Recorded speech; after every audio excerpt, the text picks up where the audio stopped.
I also did something recently that I never thought I would do, but I finally did. I canceled my Game Pass subscription a few months ago for the first time since that service even became a thing. Alright, hey guys, and welcome back to another video. So last night I played a game that I have not played since it originally came out over 20 years ago. And back when I played it originally, it made me feel really excited and optimistic and really looking forward to what would games be like 20 years from now. It was a game that really captured a cinematic feel and what it would feel like to play an action movie in video game form. And that game was Beyond Good and Evil. This is a game that was really known for its use of camera work, storytelling, music, and a cramming of a bunch of different ambitious ideas into one game in a fairly large scope of a universe, or at least one that felt really impressive for its time, felt lived in, breathed in, and it made you really go like, wow, if games are this cool now, what are they going to be like in the future? And it made me really realize when I was playing this game last night, we have reached that future where games are really, they are yours. These huge, expansive worlds where you can do anything, be anything, these open world games where you can spend over 100 hours in them, feel fully immersed. But now that that time is here, I also feel like I'm at my lowest point in terms of enthusiasm and interest in today's sort of like quote unquote triple A modern gaming industry. I know there's a lot of drama going on right now when it comes to the gaming industry, when it comes to AAA games with layoffs and the direction that these games are taking. That's not going to be the focus of this video. It's really just going to be assessing how my taste has changed in the last couple of years and uh, where I feel like it's going to be going. So what do I mean by this? Right now, when I try to play modern action games, I find it really hard to finish them. It's just kind of going in a direction that I'm not super into. And what do I mean by this? A lot of times action games now are really hard to just sit back and chill and relax with. They feel like games where you have to be completely honed in, completely focused. There's tons of UI telling you where to go, what missions to do. Like a great example of this is Final Fantasy VII Rebirth. And when I played Rebirth, this was like one of the most recent examples of a game where I was definitely looking forward to it. But then when I got into the game, I'm like, man, are these games really made for me anymore? Because even 7 Rebirth, I wanted to be engrossed into that game world, but it was just littered with so much waypoints and UI and side quests and missions and just so many things that are like just ripping and tearing at your attention that it was really hard to kind of just get into the game for me. And I'm sure I'm not the only one that feels this way. There's nothing against Final Fantasy VII Rebirth. The game looks awesome. Like it's a great game. But I just feel like games like that for me are kind of moving further and further away from what I want from an action game. I'd like you to activate some Remna Wave towers first. They were Yep, there originally they are. constructed by the Republic of Junon. I knew but they were were going to claimed pull an by Shinra Ubisoft. after the war. An example of something that I enjoyed a bit more in recent times was Dragon's Dogma 2, which the thing that really stood out to me in that game is when you get to, say, the big giant city in the game, it didn't have a bunch of side missions constantly nagging me to accept them or NPCs looking to talk to me. In fact, it felt like a city where I went to it and I just chilled, going, exploring the city, finding chests to open, and I didn't really have to do anything because the game didn't offer me too many choices, and I thought that was a really cool direction. But the problem is Dragon's Dogma 2 is kind of an anomaly in today's AAA industry because most games are sort of competing to add more content than they probably should just to bloat the playtime. And they're also going live service. I mean, you guys know the whole talk about live service these days. It's just something that I'm not really into as much. So I'm finding myself kind of gravitating back towards certain genres that I feel a bit more safe with, meaning RPGs. No matter what RPGs to me, especially Japanese developed RPGs, Western RPGs are very hit or miss. Let's not talk about Starfield. That was a game that I was very excited for in the opening hours, but quickly learned that that game was just a giant waste of time. That should have been spent on Elder Scrolls 6 instead. Hopefully Elder Scrolls turns out okay. But when it comes to RPGs, because the formula is so tried and true, especially when it comes to turn-based RPGs, it's really hard to mess those up, right? There's only so much room to experiment in that genre, and you kind of know what you're getting into. Just grind your party levels, defeat the bosses, and enjoy the story. I also want to thank Sega for sponsoring this video for the upcoming release of Shin Megami Tensei V Vengeance. It's the brand new definitive edition of SMT V with a bunch of new content and quality of life features. That's going to be the perfect time for both returning fans and new fans of the series to jump in for the first time.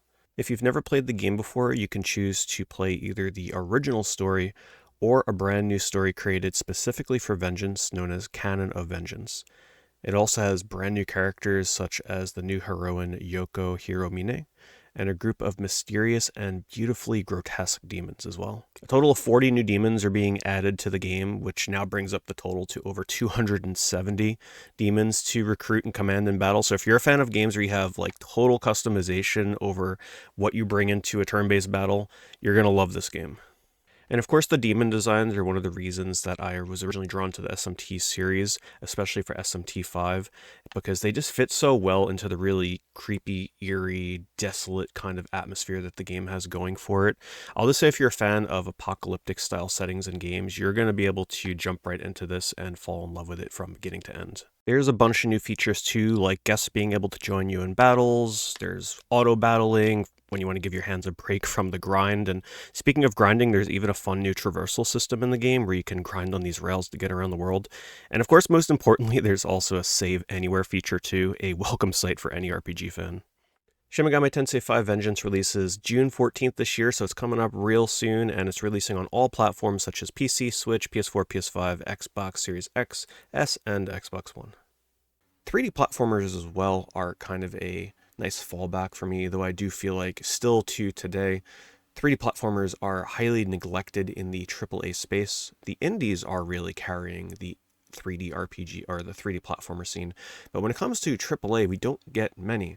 I mean, yeah, we've had Ratchet and Clank games. Of course, Nintendo carries the torch with a lot of Mario games, and yes, we have games like Sonic and Sonic Frontiers. But really, there's not a lot of big budgeted 3D platformers, not as many as I would like. I also feel like I'm also moving away from things that I used to love in the past, right? So in the past, I used to love playing online competitive or co-op games, which usually fall into the shooter category. So for example, when Helldivers 2 came out, everybody was ranting and raving over that game, but these days I just don't really have a lot of interest in playing games where I need to be chatting or cooperating with other people. I kind of just want to play at my own pace. So I do find myself really moving away from anything that has a competitive nature to it, which are shooting games. I tried X Defiant, right? I'm sure a lot of you are familiar with that now. It's like the next Call of Duty killer, right? I tried it. I enjoyed it for a night for like 5 or 6 hours, but I'm like, man, I can't do these games anymore. These games are something that I used to enjoy playing 10, 15 years ago, but not anymore. It's just kind of a genre that I've tossed to the side, and I have to just accept that I'm not in the shooting games anymore. And when it comes to open world, something that I couldn't get enough of in the past, right? When you would play an Elder Scrolls game or Fallout 3 or any kind of game that came out in the 360 or the PS3 era that was in that open world shell, right? You just felt like the world was limitless and you can go anywhere. You see that mountain over there, you can go there. You know, that meme with what was it, Oblivion or Skyrim? Now these days, I actually find myself moving away from open world games. So it's like my tastes in games have definitely flipped on their head as of late. And there's nothing wrong with that, right? It's knowing what is for me and what works for me and how to budget and just buy the games that most interest me. The one benefit to being really picky about what kind of games I'm into right now is that I have a really good idea of what games I will enjoy. So just to fire off some examples of stuff that I definitely look forward to trying or playing this year, stuff like Visions of Mana coming out later, nice beautiful looking action RPG. Metaphor Re Fantasio, I think is how you say it, from Atlas. That looks like a fantastic RPG coming out. Sonic X Shadow Generations, of course, right? Like, no matter how much I feel kind of let down by some recent Sonic games over the years, I will always try them, as bad as some of them may be, and I have high hopes for Shadow Generations. Epic Mickey Rebrushed, which is a game that I was really looking forward to back when it came out on Wii and was a bit let down by that. But you know what? 20 years, or not 20 years, but, you know, almost 2 decades later, I mean, that is a game that I actually want to try again because it kind of captures that old school platformer magic that I feel like is missing a lot these days. Lollipop Chainsaw Repop, because anytime you can give me a action game from the 360 era and either recreate it and make a brand new one or just re-release it with better features or a better looking version, I'm there for that. And also Silent Hill 2, of course, because gotta play any Silent Hill game that comes out. except for that weird one that came out where they had you like picking with other people where the story was going to go on the mobile game, but that's a whole different story. I also did something recently that I never thought I would do, but I finally did. I canceled my Game Pass subscription a few months ago for the first time since that service even became a thing. I always thought to myself, man, Game Pass is such a good value. How can I ever get rid of this? But after a month or two went by where I realized that I wasn't really playing anything, and if I was playing something, it was maybe like one game a month, I'm like, man, I'm just going to cancel this. There's just not enough games right now coming out on a consistent basis, especially on Game Pass for me currently, where I feel like I need to be paying for this on a monthly basis. Now, that doesn't mean that I won't resubscribe to it. Maybe down the line, I'll subscribe to it for a month or two, rapid fire myself through a bunch of games, and then cancel it again. But it has gotten to that point where even someone like me, I am finding myself being very hesitant on these live subscription services, and I will never extend beyond Nintendo, Sony, or Microsoft's offering. Finding me signing up for that $18 a month Ubisoft, whatever premium service, whatever they call it, or EA's version, I will never sign up for anything other than the big three out there. But that just shows the change of times, right? Like it's just so little out there that I'm interested in that I will even drop something like Game Pass, which a lot of people feel is like a reason to own an Xbox, which I don't disagree. That is a reason to own an Xbox.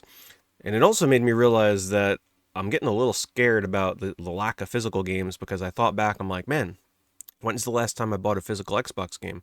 And I realized I have not bought a physical Xbox One or Series X game since the original Xbox One. I have not bought a single physical Xbox game since the Series X came out, which is certainly something that I hope to change in the future.